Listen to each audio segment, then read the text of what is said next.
सजिलो त काम हुन्छ अरूको काम गर्न राम्रैसँग काम भनी भनी राति घरमा दिमागमा कुरा सोच्ने गर्थे राना थरी निन्दा पनि लाग्दैन राति म सुत्दा पनि दुःख पनि गरिरहेको सफलता पाँच्दैन आफ्नैले गरेका नुको बाँच्दैन खुलेर हाँस्दिन धेरै दिन बाँच्दिन आफैदेखि हारे म यतिको आश छैन हे भगवान मलाई बाटो देखाइदिए गल्ती गरे भए मैले सजा मेटिदिए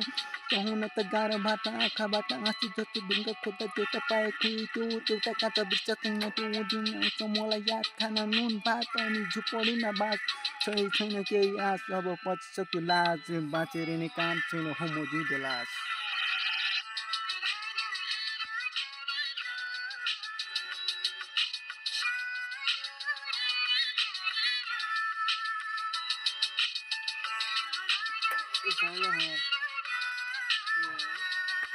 Yeah.